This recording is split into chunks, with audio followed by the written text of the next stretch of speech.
Doormat to Dreamgirl, my real-life transformation with why men love bitches. The breaking point, when I realized I was losing myself. It was a rainy Tuesday evening in my cramped apartment in downtown Seattle, and I was staring at my phone, tears blurring the screen as another text from Jake went unread. "Hey babe, running late again, don't wait up." That was it, no apology, no explanation, just the casual dismissal that had become our norm. I had cancelled my plans with friends for the third time that week, cooked his favourite dinner, only for it to go cold on the counter, and now here I was, feeling like a ghost in my own life.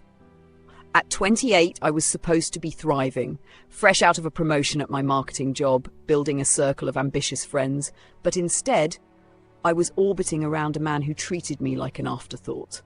The problem hit me like a freight train. I had become the ultimate doormat, chasing love at the expense of everything else. Why did I keep bending over backward for someone who wouldn't even bend for me?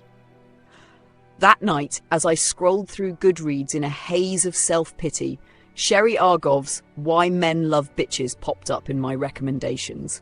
With over 100,000 ratings and a 3.8 average, it promised empowerment and confidence in dating, something I desperately needed. Little did I know, those pages would unravel my heartache and rebuild me into the woman I was meant to be. But let's back up a bit, because this story didn't start with that rainy night. It started with the slow erosion of my self-worth, and it would end with a love that respected me fully. The slow descent, how I became the nice girl.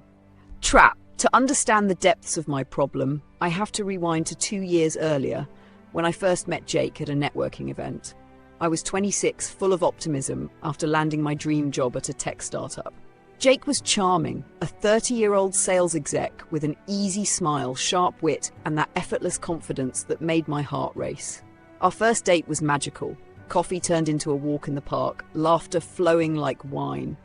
He complimented my ambition, and I felt seen for the first time in years. But looking back, the red flags were there from the start. I was the one initiating texts, planning dates, and accommodating his schedule. "You're so sweet and understanding," he'd say, and I'd beam, thinking that was the key to winning his heart. As our relationship progressed, or rather, as I poured myself into it, I started noticing the patterns Argov warns about in her book. I became overly available, always saying yes to his whims while putting my own life on hold. Weekends meant waiting for his call instead of pursuing my passion for photography. I'd skip girls' nights to be his supportive girlfriend at work events, even when I was exhausted from a 12-hour day. Financially, I was independent. I paid my bills, had savings, but emotionally, I was a mess. I craved his validation like oxygen, analysing every message for hidden meanings. Anything a person chases in life runs away, Argov writes in her first attraction principle. That line would later haunt me, but at the time I was chasing hard. Jake pulled away subtly, fewer dates, more busy excuses, and an intimacy that felt one-sided. I nagged, gently at first, then desperately asking why he wasn't more committed. Instead of drawing him closer, it pushed him further, confirming his control. I felt needy, insecure, and worst of all, invisible. Friends noticed. My bestie, Lisa, pulled me aside one day.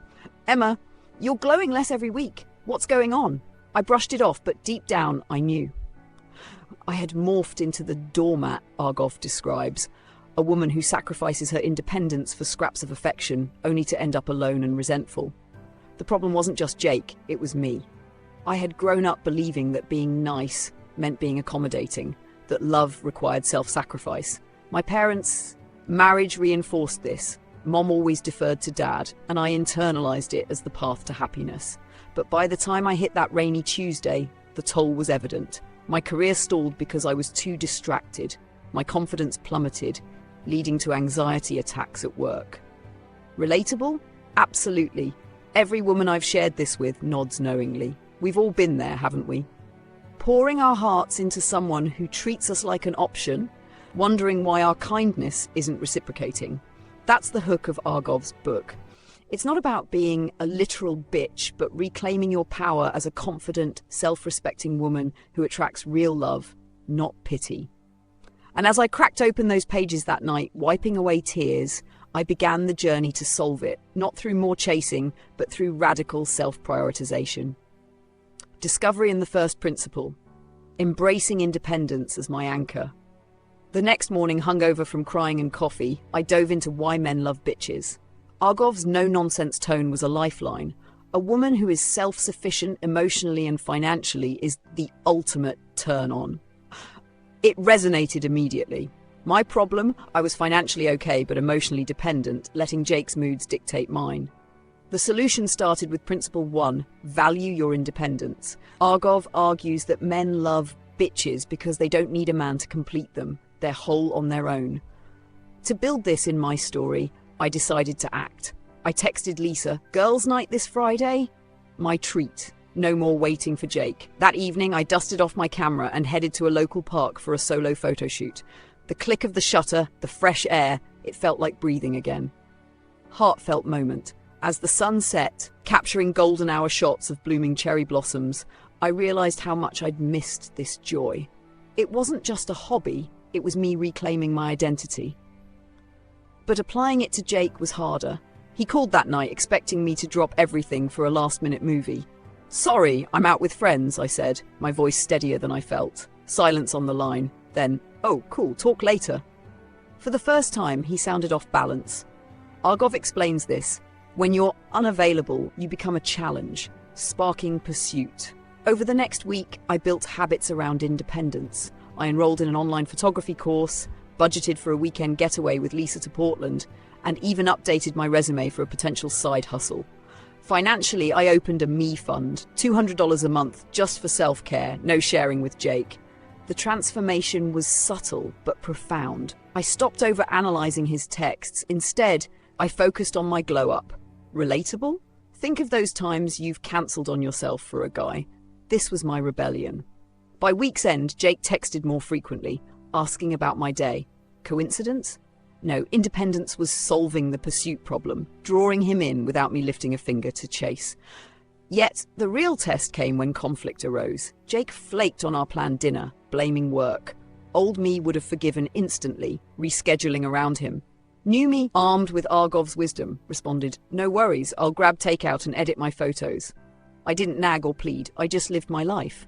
That night, he showed up unannounced with flowers, an apology in action. "I miss you when you're not around," he admitted. Heart swelling with validation, not from him but from within. I saw the principle work. Independence wasn't selfish, it was magnetic. As Argov puts it, love yourself like you're your own girlfriend. This step alone lifted the fog of my doormat days, setting the stage for deeper changes. Tackling neediness with boundaries and unavailability. As weeks turned into a month, the story built tension. Jake was pursuing more, but old habits died hard. I'd catch myself wanting to text first to fix things when he went quiet. The problem resurfaced. Neediness, that clingy energy Argov calls the relationship killer. Principle number 2, maintain unavailability to sustain interest. Never make him feel like he has you, she advises, because availability breeds complacency. In my real-life application, this meant setting boundaries, a heartfelt struggle that tested my resolve.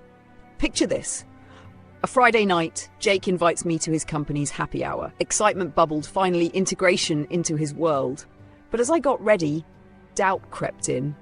Would I be the supportive girlfriend again, fetching drinks while he networked?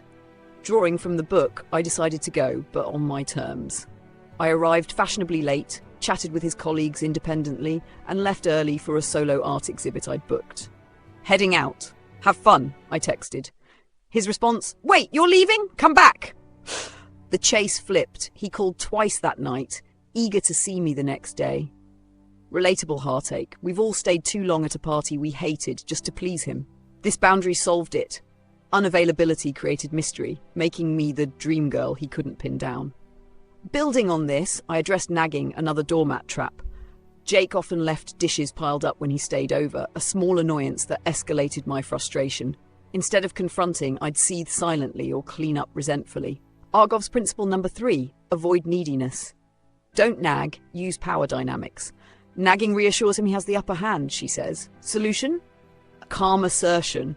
Next time I simply said, "Hey, I appreciate you being here, but I need my space clean too. Let's handle it together or I'll do my part and you yours."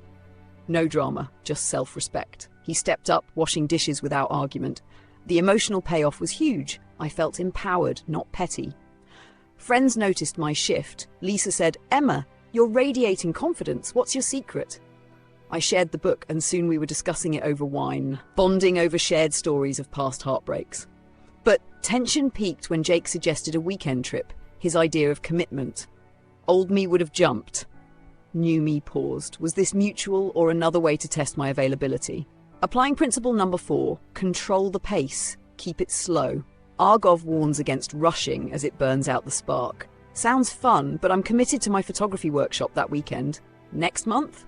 I countered. Disappointment flickered in his eyes, but respect followed. We rescheduled, and the trip became ours, planned together, with input from me. This solved the problem of one-sided effort. By pacing, I ensured investment from both sides. Heartfelt reflection. In quiet moments, I journal about these wins, tears of gratitude flowing. The book wasn't just advice, it was therapy, rebuilding my trust in myself. Confronting the core conflict with delayed intimacy and self-love. Months in, the story reached its emotional peak, a confrontation that could make or break us. Jake had been stepping up, more dates, thoughtful gestures, even meeting my parents. But intimacy lingered as an issue. We'd been physical early on, but it felt rushed, like I was proving my worth. The problem? I was using sex as a glue, a classic doormat move that Argov dismantles in principle number 5. Delay intimacy to align with male mindsets. Let him wait, it builds true desire, she explains, touching on the Madonna whore complex where men devalue easy access. One evening, after a romantic dinner he planned at first, things heated up. As my hands wandered, I pulled back gently. "I want this, but let's take our time. I need to feel secure first." Vulnerability poured out, heartfelt admission of past hurts, how rushing made me feel used. Jake was stunned, then tender. "I get it. No pressure." We talked for hours, deepening our connection beyond physical. Relatable? So many women share this fear of being seen as just a fling if they wait. But waiting solved it. Our bond strengthened, intimacy becoming a choice, not a chase. This climax extended to self-love. Principle number 6, prioritize self-love first. Argov stresses, a confident woman doesn't chase, she attracts. I dove deeper. Therapy sessions, gym routines, even a solo trip to the coast where I hiked cliffs, screaming affirmations into the wind.